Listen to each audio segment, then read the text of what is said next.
지난 시간 이어서 또 마찬가지로 우리 그래프를 이용한 2차 공식 풀이 그리고 식을 이용한 2차 공식 풀이 같이 또 진행해 보도록 하겠습니다.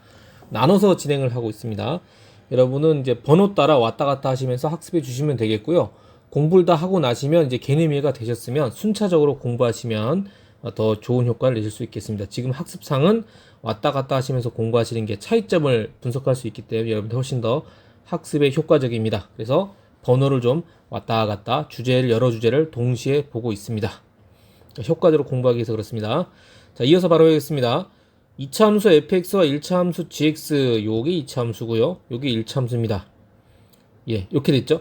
fx가 또 부등식 3개짜리입니다. 2개짜리가 아니고요. 2개짜리는 이미 중3 때 한 적이 있죠. 그러니까 얘도 만족시키고 얘도 만족시켜야 돼. 둘 다 만족시키는 범위를 찾아야 됩니다.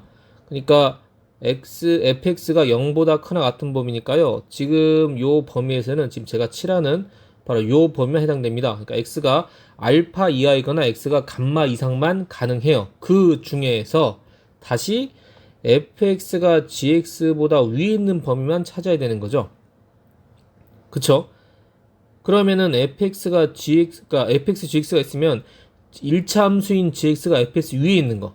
보시다시피 지금 여기부터는 여기부터는 지금 fx가 gx 위에 있고요. 우리가 원하는 gx 1차 함수가 2차 함수 위에 있는 부분은 바로 어디야? 여기거든요. 요 부분. 그러니까 저 분홍색 것만 푼다 그러면은 바로 어떤 부분? 요 부분이 해당이 되겠죠. 그러면 둘의 공통 부분이니까 여러분이 바로 캐치낼 수 있겠죠. 바로 어디서부터? 여기서부터. 그죠? 요 감마 이상부터 어디까지? 예, 델타까지 가능하다 보면 됩니다. 바로 어느 구간? 바로 요 구간이죠. 요 구간. 요 구간에서는 gx가 fx보다 크면서 fx는 또 0보다 큽니다. 요 범위만 해당 가능하겠습니다. 그래서 그림으로 바로 식을 쓸 수 있어요. 여기 보시면 fx 첫 번째 요 부분 해당하는 게 바로 1번 해당하는 식이 바로 요거였다는 거예요. 그림에서 바로 푸는 겁니다. 이거는 x는 알파 이하인 거, 그 다음 또는 x는 감마 이상인 거. 두 번째입니다. 요 두 번째. 이번엔 fx가 gx 이하인 경우를 찾는 거죠. 이거는 바로 저기 나온 대로 0부터 시작해서요. 0. x가 0부터 시작해서 0 이상 어디까지냐? 예, 델타까지가 되겠습니다. 그래서 공통 범위를 찾는 거예요. 그러니까 이거를 여러분 지금 그림으로 가능하면 그림으로 보고 바로 캐치를 하셔야 되고, 왜냐하면 일종의 수직선이랑 똑같은 거잖아요. 그쵸? 네, 근데 수직선이 안 되는 경우 이해를 돕기 위해서 일단 그림을 그려보시면, 자, 순서대로 씁니다. 0, 그 다음, 베타는 여기서 이제 필요가 없죠. 그죠? 그 다음 뭐 필요합니까? 예, 감마. 그 다음, 델타 이렇게 필요합니다. 그러면 첫 번째 범위가 x는 알파보다 작거나 같고 알파가 저 멀리 있어요. 그러니까 굳이 안 그리겠습니다. 근데 뭐 안 그림 또 그러니까 이렇게 할게요. 예. 그러면 x는 알파 이하, 그 다음에 감마보다 크거나 같은 높이로 그려야 되거든. 똑같은 조건이니까요. 같은 높이. 여러분이 지금 저는 같은 색깔을 썼지만 여러분은 보통 같은 펜으로 문제를 푸실 테니까 이럴 때는 높이를 같이 맞추시면 됩니다. 아시겠죠? 그 다음에 gx가 fx 이상인 구간은 0 이상, 그 다음에 델타 이하 이렇게 되는 거죠. 그러면 두 가지 다 공통으로 취하는 범위는 어디겠느냐? 바로 여기가 되겠죠. 그래서 해가 바로 감마 이상 델타 이하라고 할 수 있겠습니다. 정답 몇 번? 3번. 여러분이 익숙해질 거는 요 그래프 상에서 바로 답을 찾을 수 있도록 연습하시는 게 가장 중요합니다. 아시겠죠? 이를테면 수직선과 똑같아요. 위로 쭉 내려오는 거 말고는 없습니다. 아시겠죠? 자, 그럼 조금 확장을 해봐야죠. 하나 더 해보면 fx, gx 그래프가 나왔고요. 이제는 fx, gx 단독 0보다 크다, 누가 누구보다 크다는 이미 해결을 받고 이제 그 다음으로 여러분이 공부해야 될 부분 나왔습니다. 바로 요거죠. 둘이 곱해서 함수끼리 곱해서 0보다 작은 구간을 구하라. 요런 거 나오면 서로 부호가 반대인 걸 찾아야 돼. 그러니까 양수이면 음수, 음수이면 양수. 요걸 찾아야 되니까 요게 더 그 계산이요 좀 까다롭습니다. 아시겠어요? 그러니까 이거는 그림에서 쓰고 나서는 여러분이 어떻게 하는 게 식을 좀 써주시는 게 나을 수도 있어요. 한번 해보실까요? 첫 번째는 fx가 양수면은요, gx가 음수여야 돼. 되겠습니까? fx가 양수인 구간을 한번 찾아보면요, 양수인 구간입니다. 1차 함수입니다. 요 a3부터 시작해서 a3보다 크기만 하면 fx가 양수예요. 됩니까? 됐죠? 그러면 gx가 음수인 구간은 얼마냐? gx는 음수인 구간. 음수인 구간은 바로 a2보다 작아버리거나 아니면 a5보다 커버리면 음수가 돼요. 그림에서 바로 캐치되시죠? 둘이고 반대인 거. 얘는 공통일 수가 없어요. 여기죠, 여기. 바로 x가 a5보다 커버리면요, fx는 양수고 gx는 음수라서 둘이 음수가 됩니다. 그래프에서 바로 읽힙니까? 그러니까 그래프를 보실 때 여러분이 이렇게 보는 습관. 그죠? 이거는 a1이고 이건 a2 함수값, 이건 a3. a3일 때는 둘이 곱하면 0이죠. 얘 0이고 얘는 양수니까. 얘는 둘이 곱하면 둘 다 양수니까 양수. 자, 여기는 0이죠. 여기로 가면 위에 건 양수, 아래 건 음수 곱하면 음수. 부호가 반대인 걸 아실 수가 있습니다.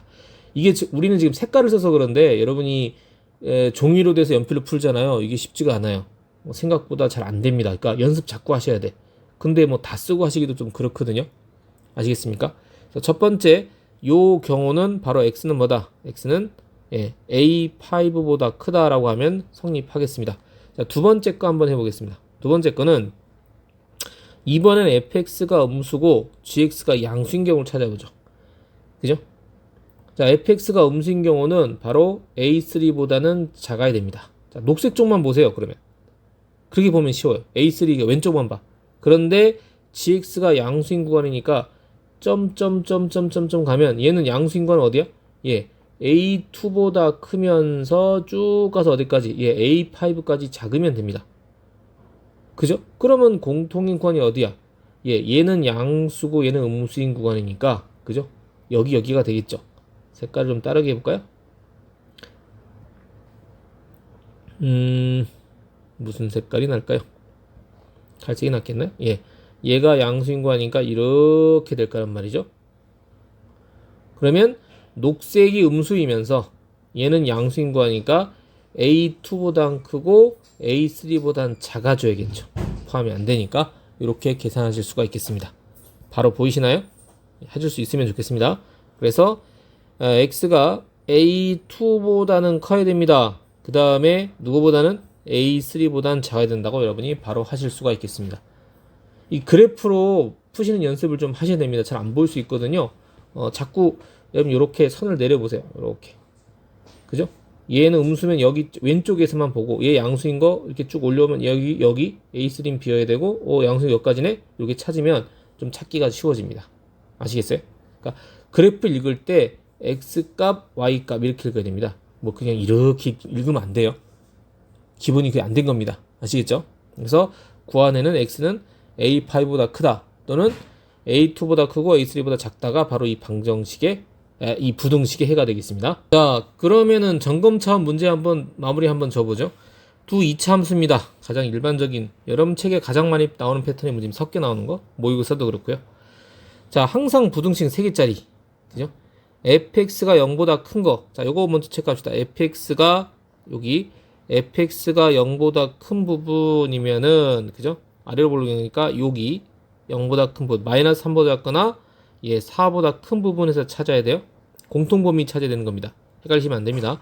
그 다음에 gx가 큰 겁니다. gx가 큰 거는 어디냐면 마이너스 1에서 어디까지? 5까지가 됩니다. 그쵸? 이 둘을 공통으로 만족시키는 구간이니까 뭐 간단하게 나오죠. 그죠? 어디입니까? 바로 공통인 건 바로 나오죠. 여기 바로 요 부분. 그쵸? 4초가 5 미만인 구간이 되겠습니다. 그림에서 되게 간단히 나오죠. 4초가 5 미만인 구간. 그래서 알파 플러스 베타 값은 얼마다? 9다라고 바로 구하실 수가 있겠습니다. 실제로 이 부분을 정리를 한번 해보면 마찬가지 1번, 2번 해볼까요? 1번의 경우가 x가 이제 마이너스 3보다 작거나 또는 x가 4보다 큰 경우가 되겠고요. 두 번째 경우가 x가 마이너스 1보다 크고 이제 5보다 작다인 경우가 됩니다. 그죠? 그 수직선 제가 그려드릴 테니까 여러분이 다시 한번 확인해 보세요. 마이너스 3, 마이너스 1, 4 오면은 첫 번째 보이는 구간이 바로 요거죠. 같은 높이로 그려야 돼.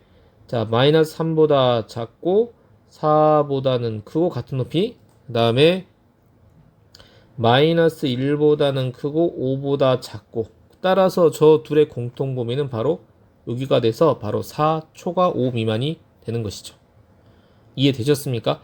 그래프로 푸는 문제는 여러분이 비교적 손쉽게 문제를 풀 수 있는 문제가 되지만 의외로 헷갈릴 수가 있습니다. 너무 헷갈리신다면 정리를 좀 하시고, 그렇지 않은 경우는 그래프에서 있는 습관, 이렇게 잘라보는 습관을 잘 가지시면 문제가 잘 풀리실 겁니다. 아시겠죠?